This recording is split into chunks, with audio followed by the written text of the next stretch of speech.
that it has. Yes. So to break it down, definitely you can't use it like this. It needs a lot of things to attach to it. Things that some of them come with the kit itself when you buy it. The lens doesn't come with it. It's just the body and the handles and stuff like that. If you're buying it straight from Sony and it's, yeah, but you can still buy these particular things one by one if you're doing like off-market buying and stuff. If it's second-hand, someone can sell you just the body without everything that comes attached to it. It uses totally different. It uses totally different batteries. Yeah, so that's something you always need to pay attention to. But for longer productions, you might want to get something like this. The body looks, you know, when you look at it, the first thing you see are all these buttons here. But in this particular course, we're going to go through each one of them to understand what it does and how to use it to create better images. Yeah. So the first thing we're going to do is connect all these other things that will give us the ability to use this particular camera. It comes with a top handle right here, which gives you a lot more connection points if you have like monitors, transmitters and stuff. And then it also gives you different positions for you to put the monitor. This is a tiny monitor. I know it's marketed as a viewfinder, but it's not quite close to what a viewfinder does, yeah? So, I don't know if they can see this. It's very dark.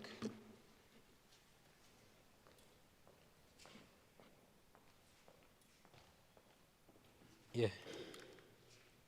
Okay.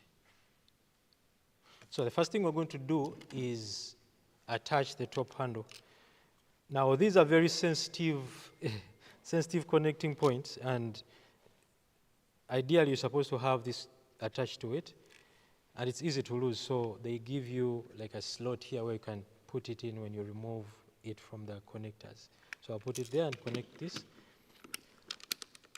So the amazing thing with this is that it gives you the ability to control most of the things without having to look down here on these buttons. Some of the, let me just finish here. And on the side, they give you a grip also. Obviously, this gives you a bit, it gives you one extra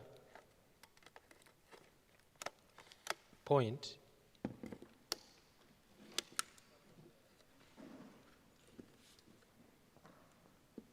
Let's attach that. And then, obviously, you need a way to monitor whatever it is you're going to shoot. Now, they give you this tiny one. It does the job, but it's advisable to get an extra monitor to be able to be sure of what you see on the screen. So you can either attach it here, or here, or here, depending on what you do. Some people are left-handed, some people are right-handed, and they prefer having the monitor at different points, but I'll just put it here in the default position where they expect you to connect it. There. And then you can run your cable all along the side of the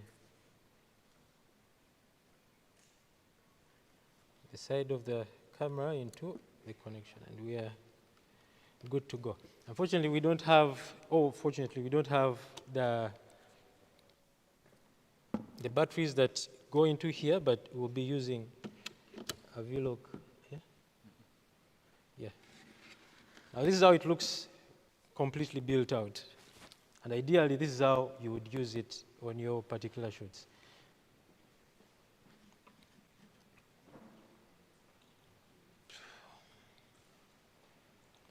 Like we've always done in these classes, it's okay to interrupt me at any one point, yeah? If I say something that doesn't make sense, it's okay to be like, man, Gilbert, I will chase that. Yeah? Yeah, this is a V-mount battery. Yeah. Now the good thing with this, it kind of gives you, if you have like long lenses, sometimes the camera tends to be front heavy, yeah? And this helps you balance it out. Also, To the FX6 USB. no, it has an adapter here that connects directly to the battery bay. So The way you'd put a battery is the way you put this adapter, and then it extends. it's ready to go. It's ready to go. Okay.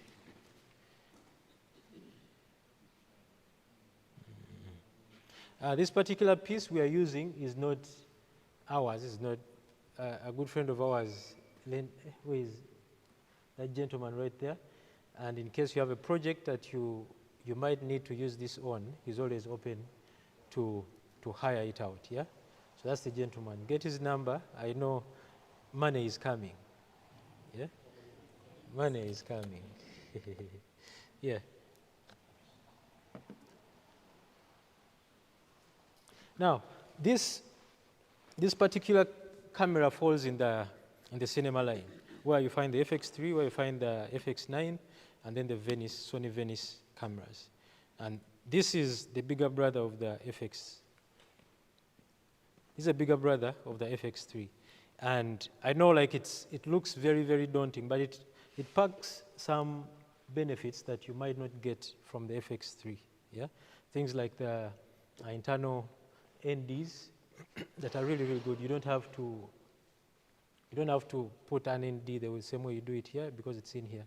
And these NDs are very, very good. They don't give you a color cast that you might get from most of the screw-on or most of the screw-on NDs. Yeah. Now the thing this camera has is it has a full frame 4K sensor. Not very many cameras have a full frame 4K sensor. Most of them, most of them don't.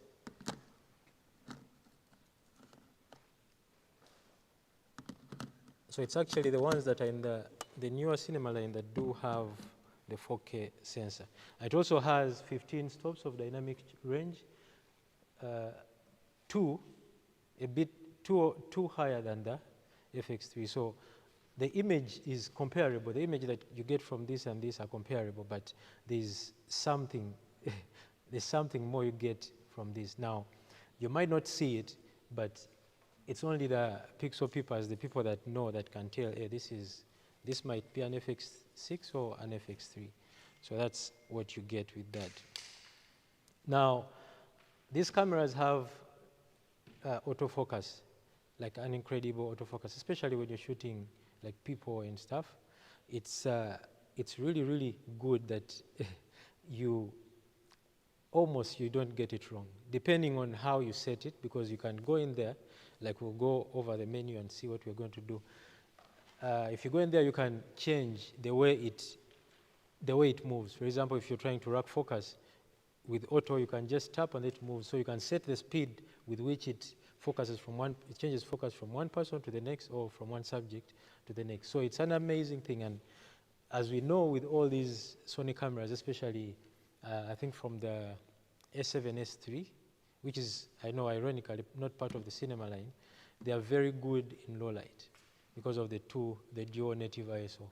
So you can either shoot at 800, which is like the normal base lower ISO, and then 12,800, I believe, yeah. So it can see in the night, yeah. It can see in the dark, without any kind of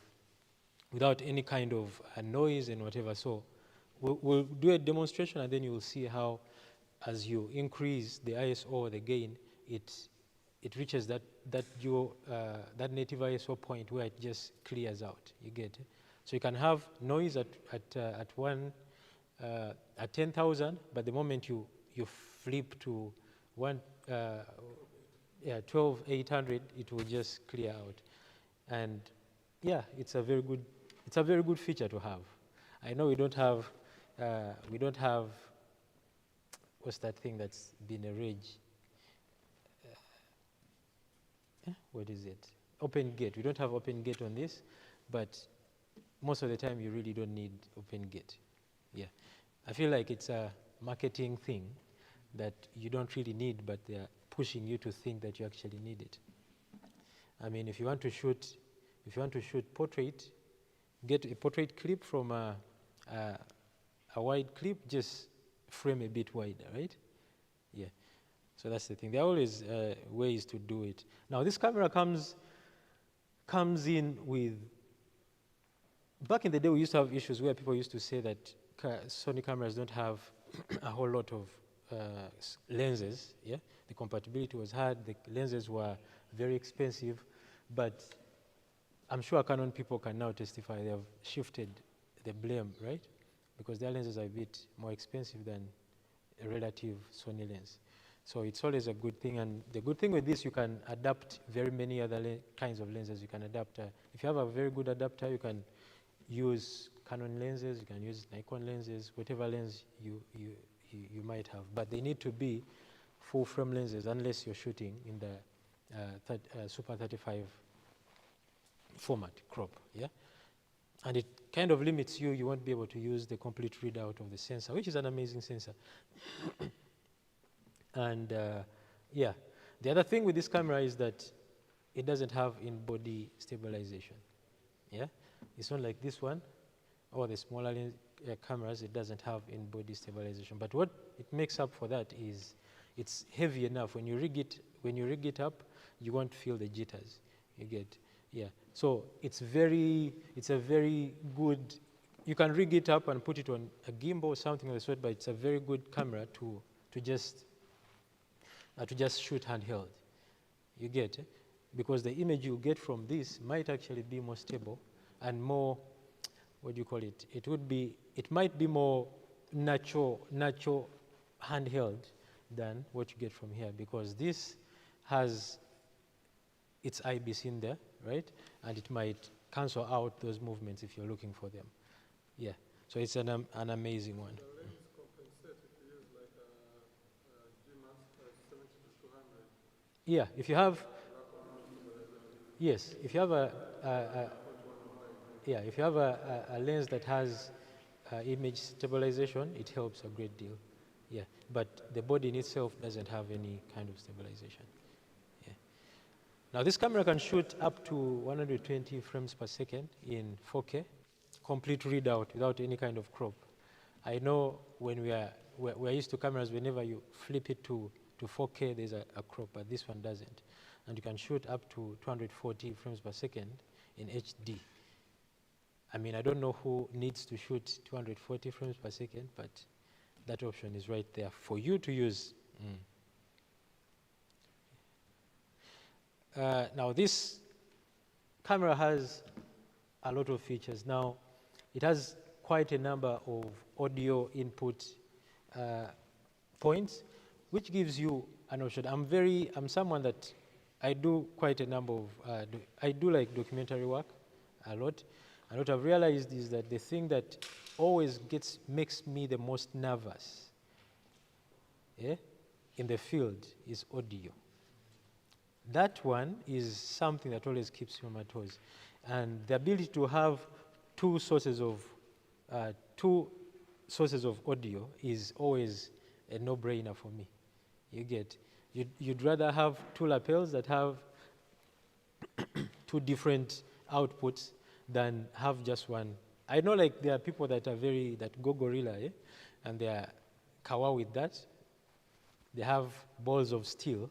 But for me, I'm more comfortable if you have like more than one source of audio. And this gives you that. There's one here, there's two here. And then there's more on the what? There's more on the side down here. It's really a very compact thing. For most of these other cameras, you need to buy a lot more things to add onto it, but this one can do on its own. The other small thing that might be a drawback, no, we'll talk about that one a bit later. Now, this camera helps you shoot in 3 of the most easy to use camera profiles. You can shoot in S-Log 3. It doesn't have S-Log 2. I'm sure that's that's been phased out, especially with the higher end cameras. There's also, you can shoot in HLG. Some people prefer that one. It's kind of a more dumbed down Rec 709 kind of, if you look at the image, and then you can shoot in S-Cineton, which gives you the capabilities, some of the capabilities of S-Log3, but then it's not overly log, right? So if you have like very fast turnaround kind of project, it's what you would definitely go for. You don't need to do a lot of color grading and color whatever to handle that, because of course it will kind of break down. You can shoot at 10-bit, 422. For those that were around in the previous classes, I'm sure you understand what I mean by 10-bit and then 422. Yes. Yeah. So depending on the needs that you want to do this, you can also shoot. Yeah, you can also shoot XAVC. Sorry about that. You can shoot AVC-I, which is the highest, which gives you the highest, the best picture quality from this camera, and that's just when you're shooting 4K, because when you're shooting 1080, do people still shoot 1080 HD? Do people still shoot HD? Who shoots HD? Yeah? No, not in a bad way. Like, do we have people that shoot HD? Okay. It's 2026. Yeah? It's 2026. Yeah. There are very many benefits you get from shooting 4K. I know, like, it's not, most of the time it's not the delivery format, yeah? But you'd be better going into post-production knowing that it's a 4K image, regardless of how you're going to distribute it. Mm-hmm. Now, like I said, this camera has a whole lot of buttons. Yeah, there are red buttons, there are black buttons, there are some that are not named, others are numbered. This one. Some are numbered, others are not. So, just 1 second.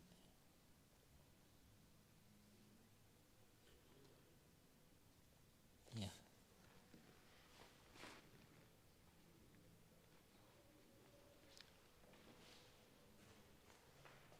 Yeah. What's happening? Okay, so we're going to go through a detailed tour of this particular camera to kind of get a feel of what it is. Then when we do this, we'll go through the menu, and then after that, we will go like shoot something small, yeah, to see the image quality of this, and then see how to set it in a way that gives you the best kind of image and how to use it, right? Yeah. Now, like I said, if you know the older cameras, the FS line, the FS7, the FS5, they pretty much look the same, right? They pretty much look the same, except for some additional things. Some things they've added. To be clear, some things they've added on here, but it's pretty. The handle, this top thingy, the monitor, they just improved the resolution on it, but most of the things remained the same. Yeah.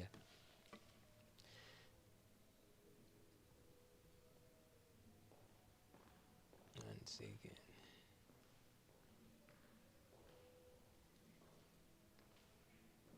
Okay, so just like everything, any professional kind of camera, this gives you a lot of ways for you to be able to monitor your image. Some of the things you might not be able to get in these other cameras, but this one gives you that. So let's get into the button layout, right? So on here we have this part here is for audio monitoring, right? If you can see there. Then this part is where you do your controls, most of the controls. It also has the S and Q. It helps you shoot in slow-mo. It's zooming. Shoot in slow-mo, and then down here, the buttons that are of great importance are three, yeah? The ISO, gain, white balance, and then shutter, right? And then up here, we have the NDs, the ND control here. We have the flag, and then we have the record buttons. Now, it has different, let me just turn it on. Yeah. Yeah. It has different tally lights when you start and stop recording.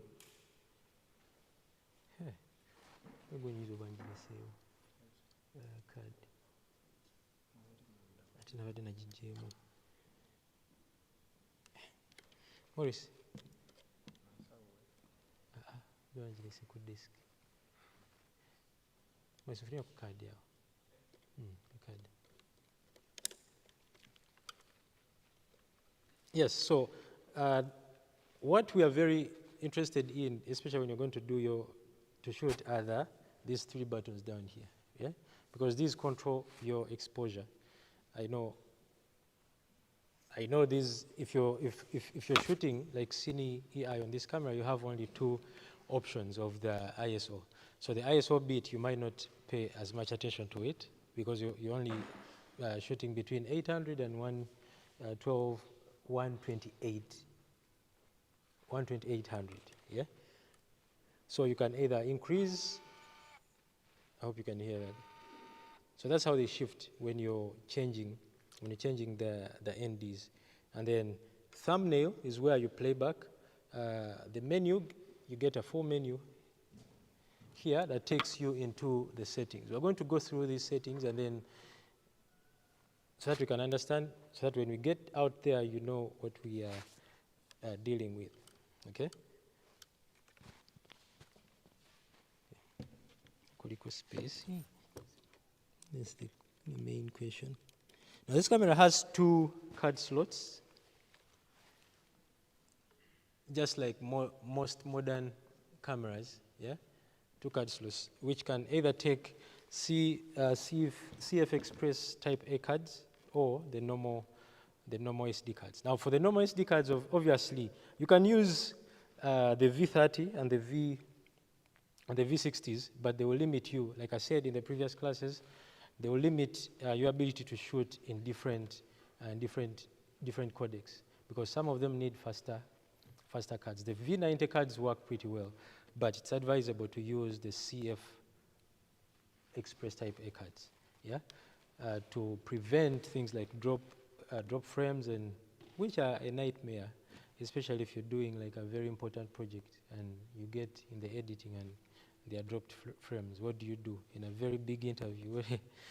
What do? You cry. But AI is here, who might save you these days.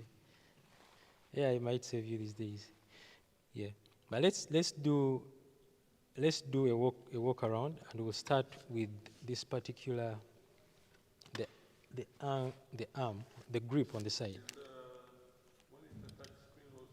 This, yeah, the monitor is a touch screen. Yeah. The monitor is a touch screen. So on this I don't know whether it's clear. Yeah.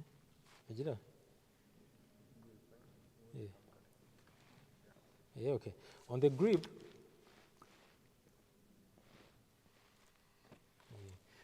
you have some of your options. So that now why the buttons are here is to make sure that you don't have to always come this side to press record, right? You can just do it right here.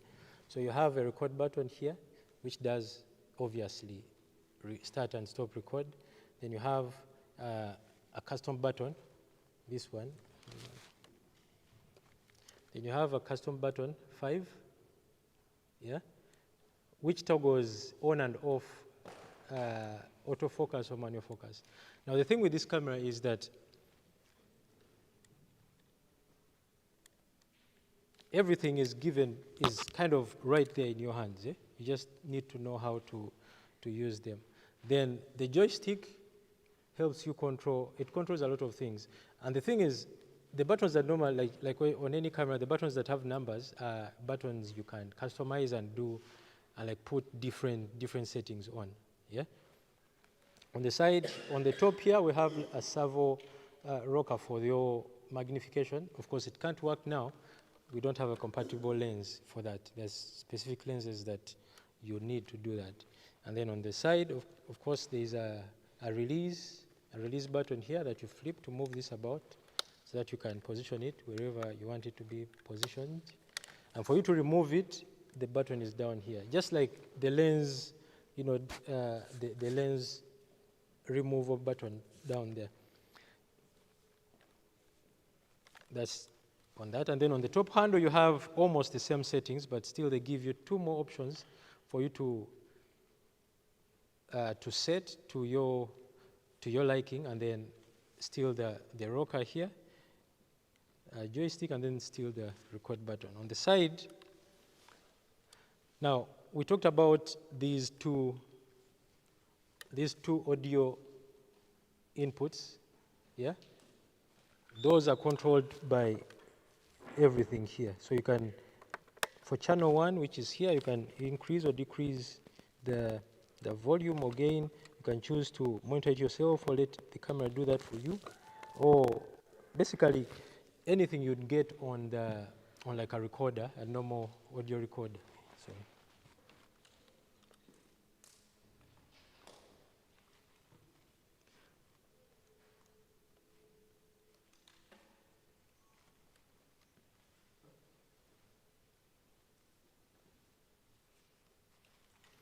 Okay, so now let's get into the menu so that we can set it and then go on to do what really brought us here. Yeah. Yeah.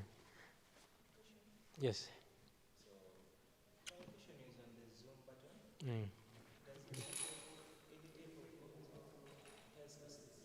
button. It has specific lenses. Yeah.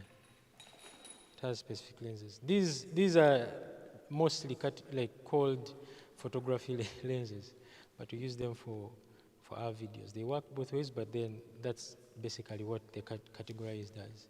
Now there are other zoom lenses that have the ability. They have that ability to be controlled by this. You've seen those like on sports channels and stuff. That's what they use. Not any lens can do that. Yeah. I don't know whether Cyrus has them here, but in case he does, he might have to help us out. Okay.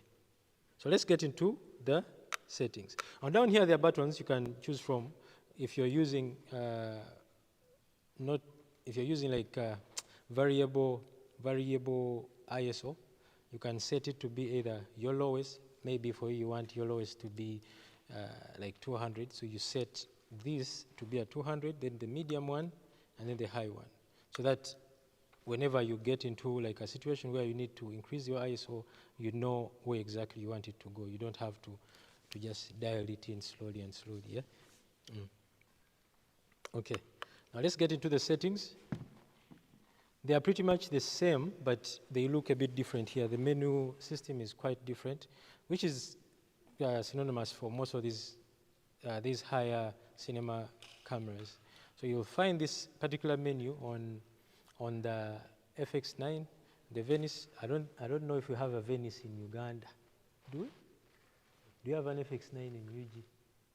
Yeah. Maybe you have an FX9. Someone has an FX9. Yeah. But it's a bit different. But the good thing with this menu, it's you know, Sony has the most complicated menu sometimes. But this was simplified and everything was put in its particular position. Tukalabaka menu. Do you guys see what's on the menu? Wow. Yeah. Now the menu, for the menu, you can either control it using these joysticks here. Yeah. So it has, you can move them in different directions and then press them to select. Yeah. So the first thing, obviously, you need to look at is our white balance. We're not going to control the white balance from here. We're going to use the button that is dedicated to white balance, right? So let's start with our exposure index here, because we are using the exposure index. We are not using variable ISO. So it's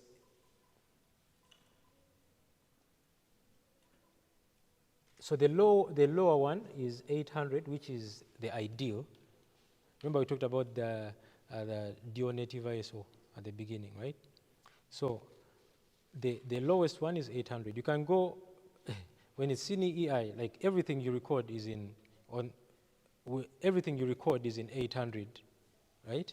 But then when you adjust it you can still adjust it on the camera, but remember what you see on the screen is just a display, but what is being recorded is a what? Is 800. So don't get shocked when you're using Cine EI and then Cine EI and variable are very different. So the variable ISO is what lets you use all these other ones, 800, 900, whatever, but Cine kind of gives you just two options. And it has its drawbacks because, yes, you're limited, you need to get NDs, you need to get all these things, and sometimes you might be in a place where you might want to get a bit lower than 800, but you can't, and you don't have these other things attached to you. Yeah. So we'll leave it at 800E, which Sony says is the ideal no-grain ISO. But they don't say you can't record at any other ISO. Now that's on you, right? But you want to get the best out of the camera and use it in the best way you can. Now the middle one is 1600. Now this you can set to whatever you want depending on your preference. Like I said, 800 as you go higher, there's still negligible kind of noise. 800, 900, 1000 is still usable footage. And so, yeah. But if you get into the realms of like 10,000, there you know the image might start breaking down. Yes. So the highest one, obviously, is going to be,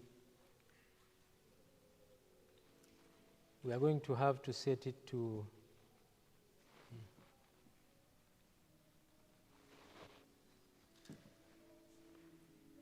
it's not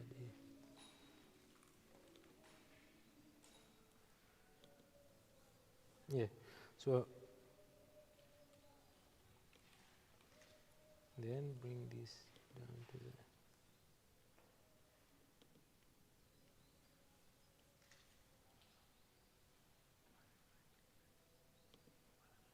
okay.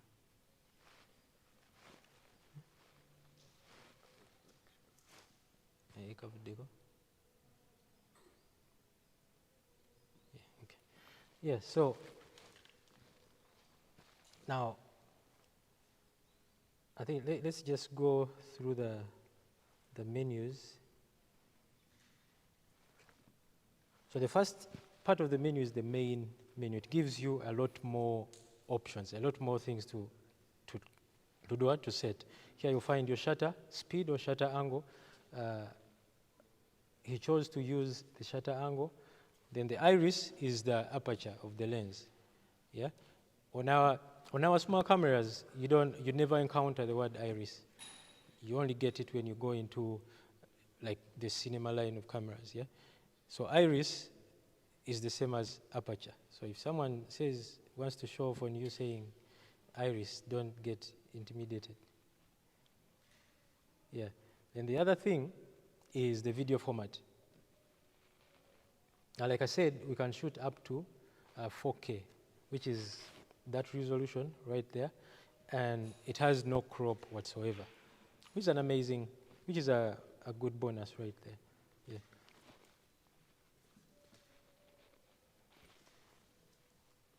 A good bonus right there. Now, the other thing with this camera, you can shoot raw, but not internally. You need like an external recorder, like those Atmos recorders to be able to do that.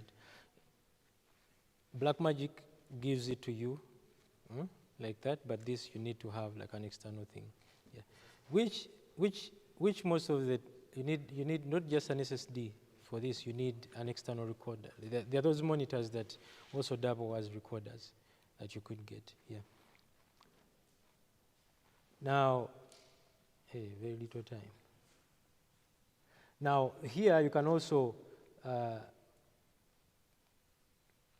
this base look is not baked into the image, yeah? It's just to help you see how the image will look like when you do it, when you try, because it's very hard, especially on this small monitor, it's very hard to see what you're trying to record because it's very milky. You can't, it's low contrast.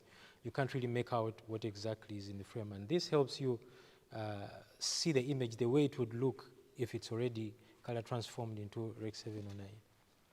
Yeah. Of course, we have a clear ND. We haven't connected the NDs. Now here, there's a, let me just take it back.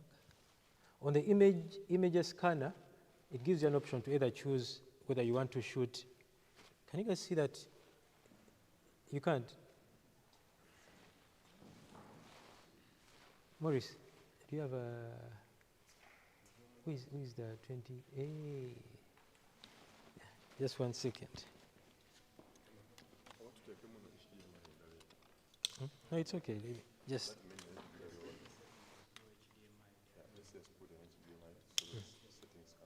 Yeah, okay. That's if you. This one.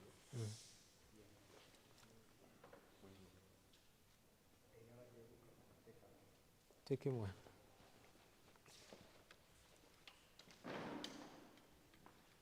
Taba kiba kinyamba obutasitula.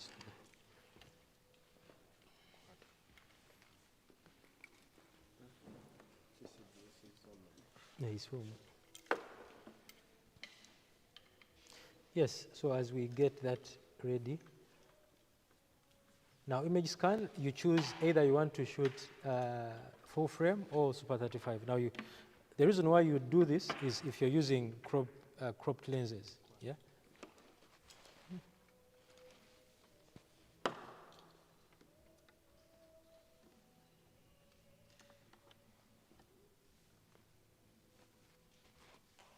Totally.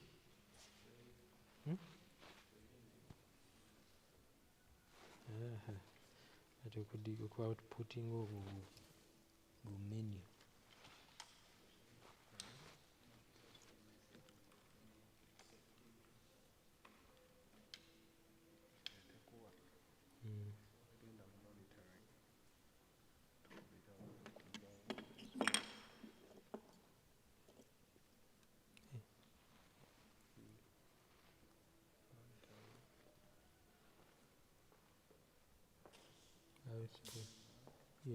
Carry on, output display. Zero on. HDMI is off. Yeah. So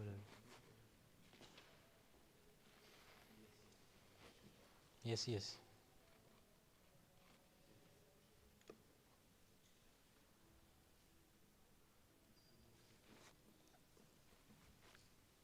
Hey.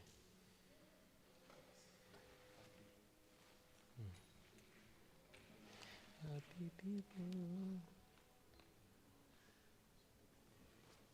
Yeah. Okay, let's go back. So gire tugende ku nankani. Etuuse. Hey, nice. Twatubonabona ne FX3 tuli. Yeah, so we finished these settings, and then so zebras help you monitor your image. Get these notes here.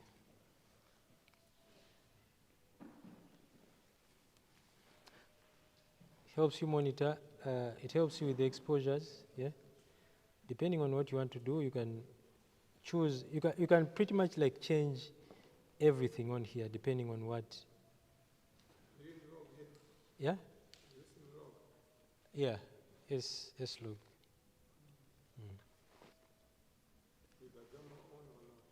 Not. How would it look like if you put in the camera? Yeah, we're going to connect that one. Okay.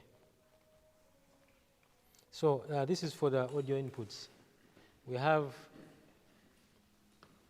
it can output up to 4 channels, yeah, but they're not 32-bit, there is 24-bit.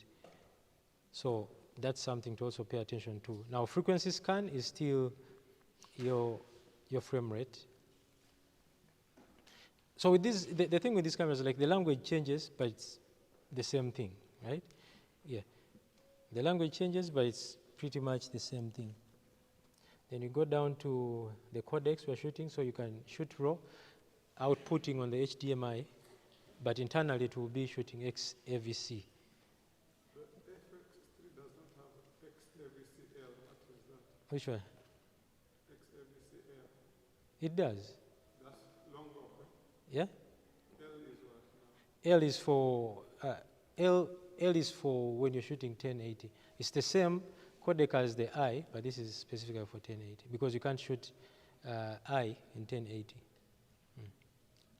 So we have RAW and XAVC1 together on an external recorder. So for this particular example, we're going to choose XAVC-I. We're not doing SNQ, we're not doing interval recording. We are shooting long videos.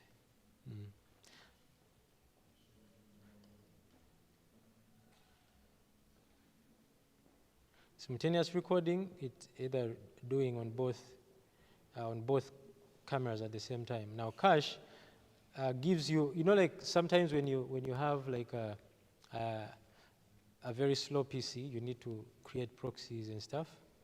Now that's what this helps you. So this data is what you can use to create your proxies a bit faster.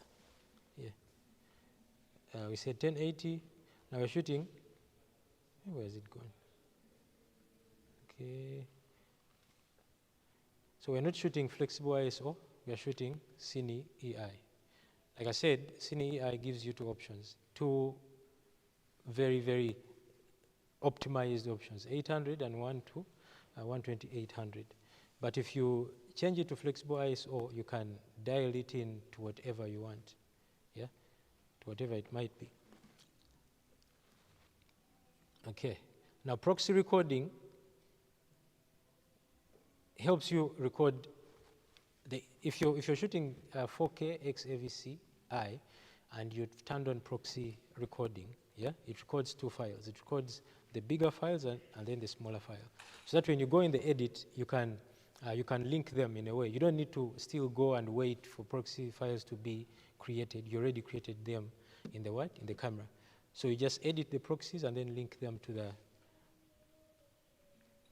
to your bigger XAVC videos. Okay, let's go to the next one. We are breezing through these just because we need to get into the gist of this.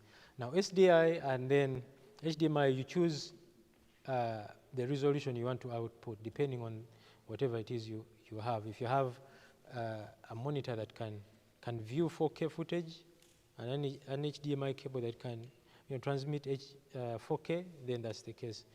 But if you have our normal monitors, it's advisable to keep it at, it will default to 1080.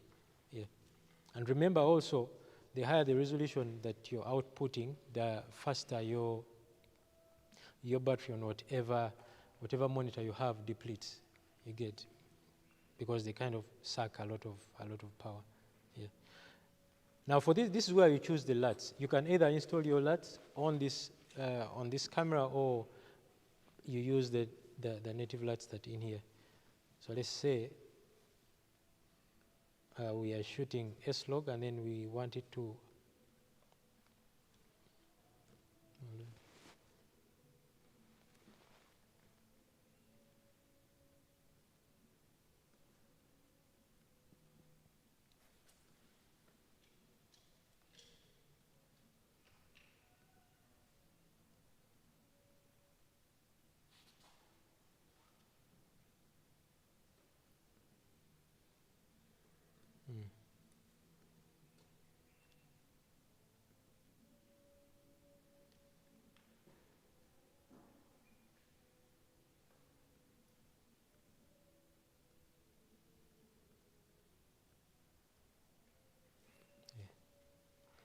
at that one as we go.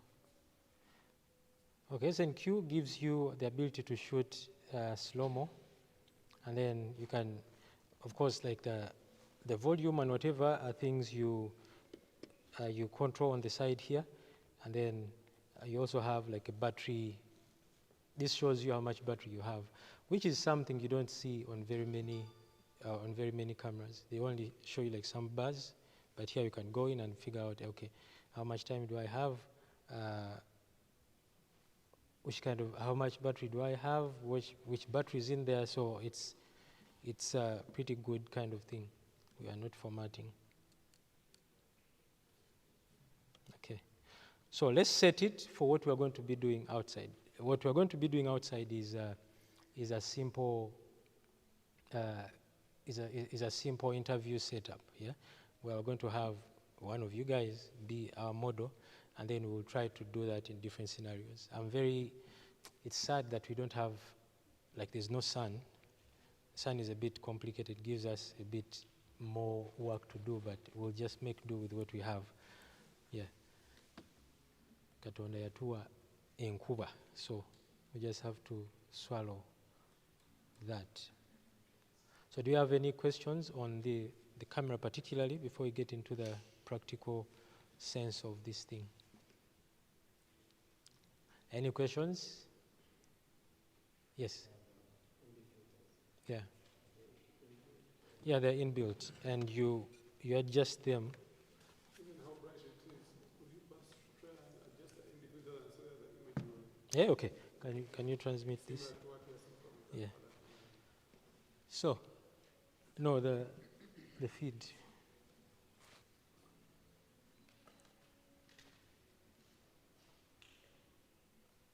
Yeah, you just remove the.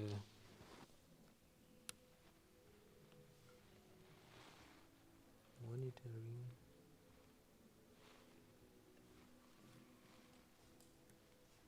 HDMI.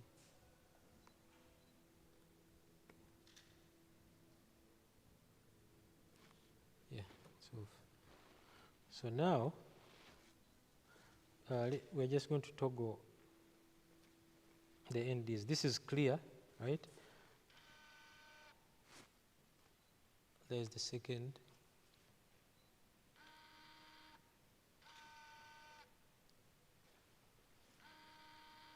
See, so normally what you do, you have like a screw-on ND or those square NDs. But for now, this kind of helps you a great deal. You don't need to carry a whole lot of things. NDs are very tricky things to be with. You have to take good care of them. They scratch quite easily. It's easy to lose them, but this, you don't need to do that. Yeah. So when you're out there and then you want to shoot at, for example, 800 and it's too bright, this is what you deploy to be able to bring it back to normal. Then you can make your other adjustments as they go. Okay, now let's go back to these buttons. Let's say we want to change our ISO. Connect it back up there. Display. HDMI is on. Are we back on? Yeah, okay. So remember the button, I said the button 5 on this thing is defaulted to picking between autofocus or manual focus, yeah? NDs do that, and then 7 is defaulted for ND 1.4. I think he's the one that the owner of the camera set it, yeah? In case he wants to add in a bit of light, that's what he does. It doesn't need to go on the button of the NDs. You get, like I said, with this thing you can make it your own. With this camera you can make it your own with all this stuff. It comes, of course, there's some settings that it comes with by default, but you can do whatever you want to do with it, set it whichever way you want. You can even change some of these buttons to do different things. Yeah, you can make it your own. They said gear doesn't matter, right?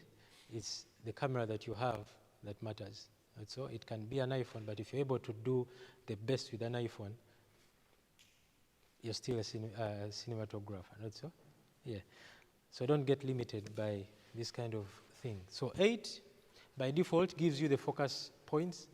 You choose from either zone, where you pick where you want the focus points to be, or wide, this you let the camera choose for you what it feels like putting in focus, or flexible spot, where you say maybe I want Mademoiselle to be the only one in focus, or you want the other person to be in focus. Most of these features are still across the other Sony cameras. I'm not sure about, I think Canon also has this. Yeah, most of these features have that, only that this one, they are more, you don't have to go into the menu to change most of the things on this camera. You just press a button and everything is sorted. For the FX3, you have, if you want to change the volume, you have to go into the menu to change the volume. There's no button that you just, turn and stuff, unless you have the top handle. For the other alpha cameras, still you have to go into the menu. But this one, most of the things are just here.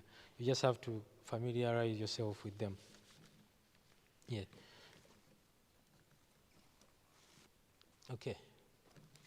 Now let's say ISO.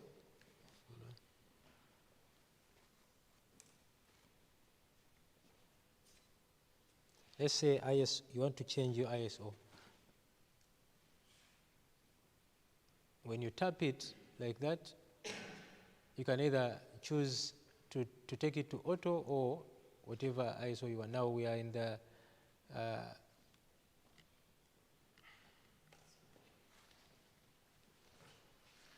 think it's in the auto.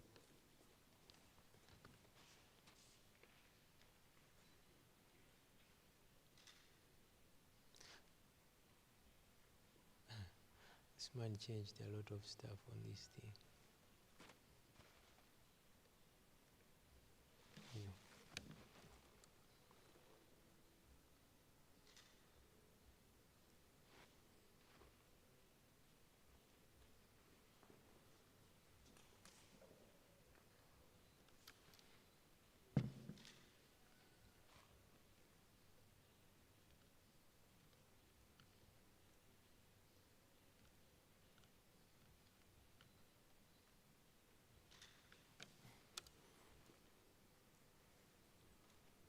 So important it is to have your own. This is what we've just talked about. This man made it his own. Okay. We can't quite.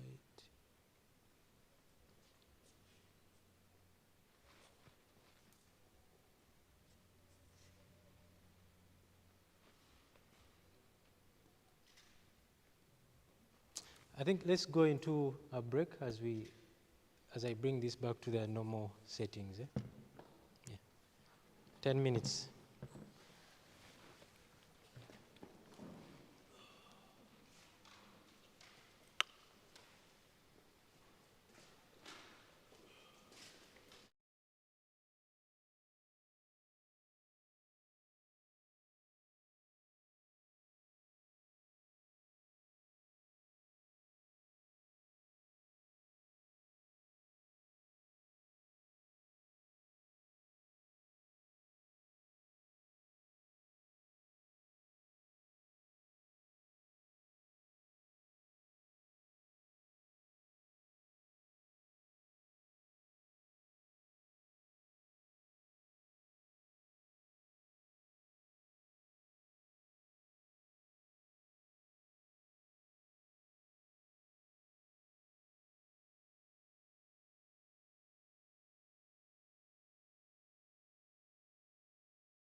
has volunteered herself. So go simbireko ku katono bweti. Volunteered herself. So go take care. Yeah, settings.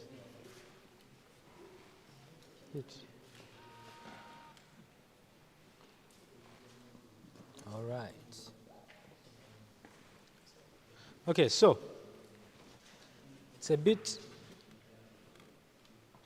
complex.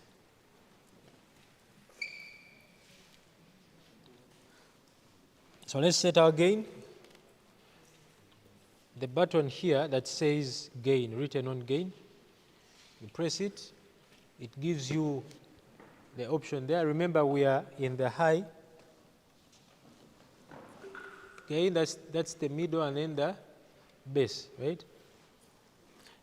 It's quite dark in here, so we won't have NNDs.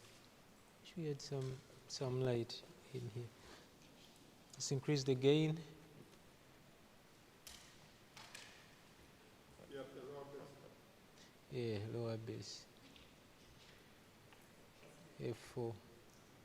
Yeah, we need more. Let's do the high bass. Dun, dun, dun, dun, dun, dun. So all the information that you need is already on the screen. I said this is a very tiny screen. If it's overly populated like this, it might get a bit confusing. So for you to change any of the settings here, you press it, and then it will turn white, yeah? Then there's a button on the side here. This one is what you...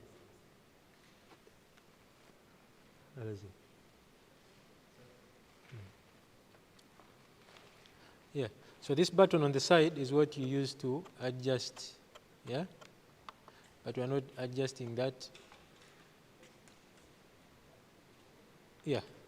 So when you press here, this one, for example, you want to change your gain or ISO, you press it, and then it will light up, and then you white, and then you do what? You change it right here, yeah? Now, for the NDs, you can either choose to do auto or manual ND. This side, it's variable, and then this side, it's what? It's by preset, where you press here. So here, you can... Mukatonoteka mugo and feed anyway. How are you? In the small one, take a more feed no? Then in the big one, the buttons. My question, Yeah, we're operating between two base ISOs right now. yeah, That is 800 and 12,800. yeah. Meaning that you are just changing exposure, that which when I go back in post, I have to raise the exposure. Yeah, so if you're shooting Cine, in Cine, we have two, like you said, right? We have two base ISOs. The high one is 12,800, and then the lower one is 800, right? So if you're... Yeah? Yes. So if you're shooting at 800, regardless of whether you reduce it and you see the image changing, it's still recording in 800. That's the image you'll get on your card. Yes, Yeah. that brings me to my next question. Yeah. From your previous teaching when we were on the FX3, Yeah. we learned that it's better to be around a multimeter of around 1.3 to 1.7 or 2. Yeah. Will I achieve that on this lower base ISO, or I need to be on the higher base, and then I can use an ND filter to get the exposure I prefer? Hey, yeah. So depending on different scenarios, the other thing you need to pay attention to, yes, this on the Sony, the metering thing is good to look at, but it's not the distinctive kind of way of reading your exposure. This is what will give you the best exposure. This, in addition to your zebras, you get. Remember, we talked about how to set them and how to read them well. So if you're shooting,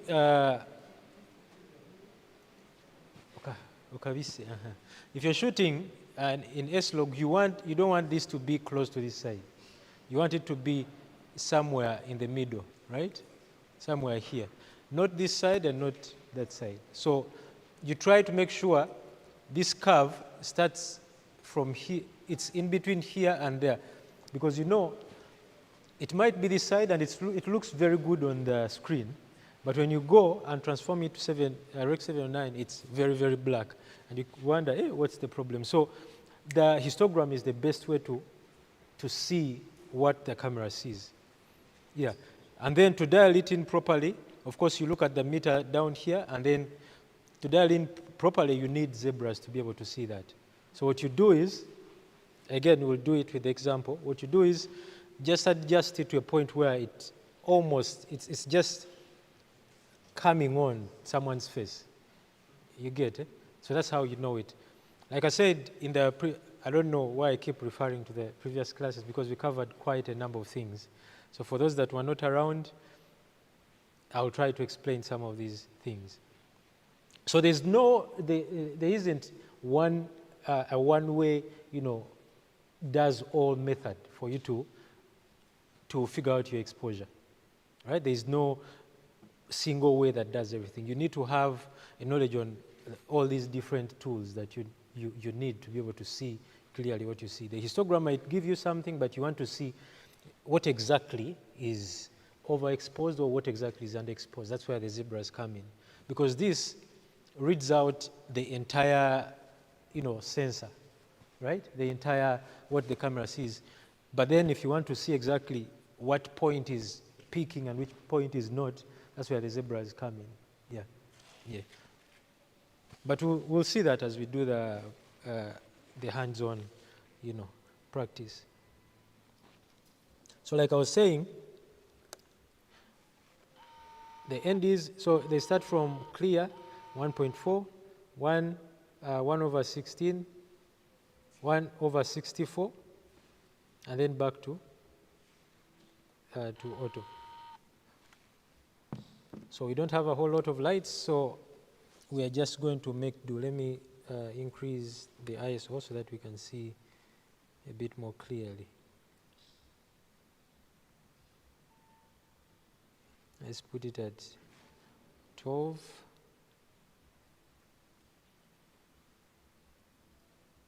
$12,800.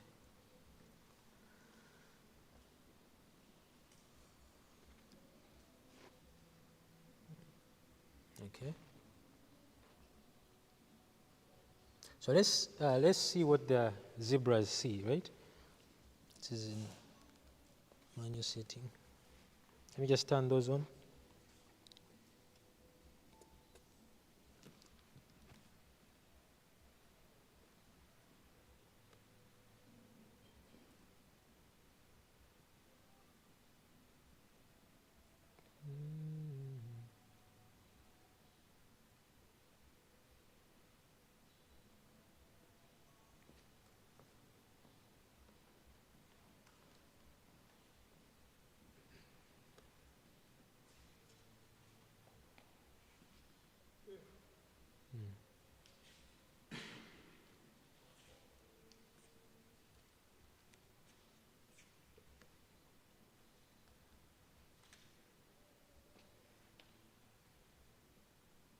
Oh, the other thing I failed to mention is that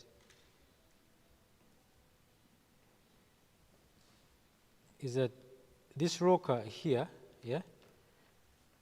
does some kind of zoom, but it's image zoom. It's not the actual optical zoom, which is not advisable, because what it's doing is cropping into the sensor in itself, and you don't want to do that. So it's always something you don't want to mess around with, unless it's a scenario where you really, really can't help it. That's when you can use it, where you need like that some additional punch.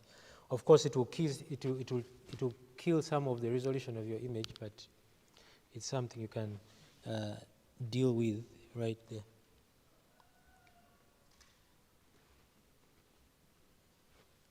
Are they coming through? The zebras. I can see them.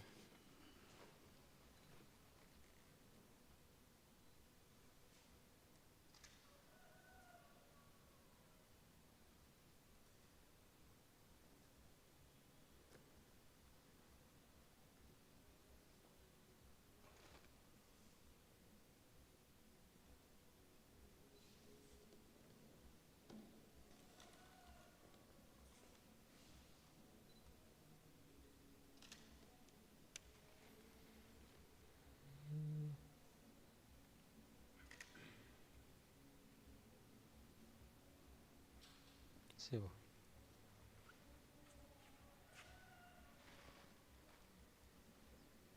And they displaying zebras.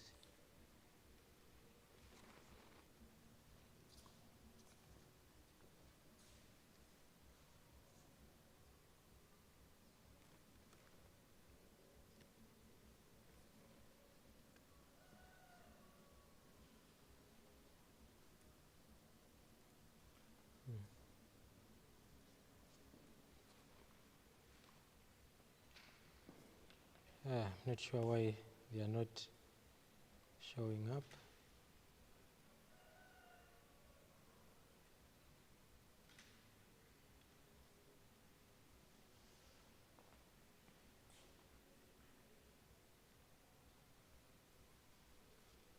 They should already be there, but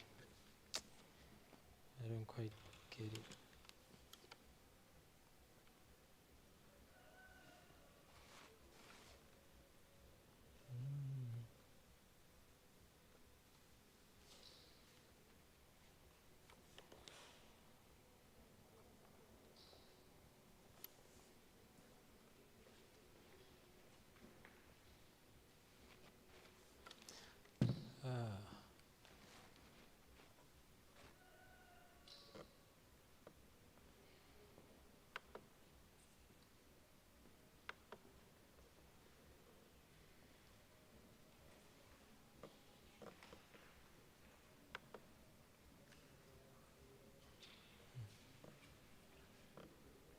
Have you put them too high? No, they should be showing something. I don't know why they're not showing.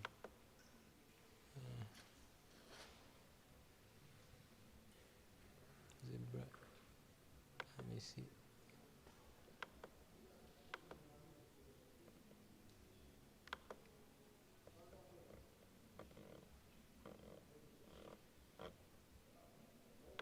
Yeah.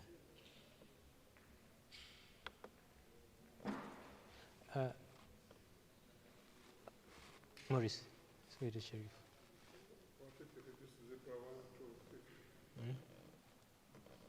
50? Even when it's high, we have like some spikes of exposure here. It should be able to show, but it's coming to help us figure that one out. Yeah, so ideally, if you look at this image here on screen, it looks okay, right? But the problem here is that if you are to take this and transform it into Rec 709, it will be extremely dark. So for everything we do now, at this point, we are yes, okay.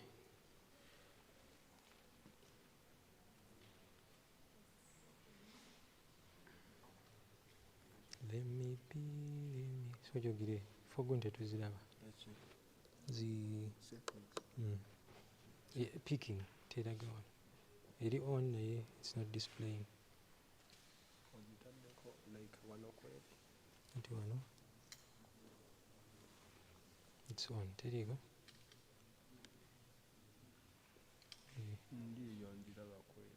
ya kweri so naye wali tekola naye benga eraba eraga wano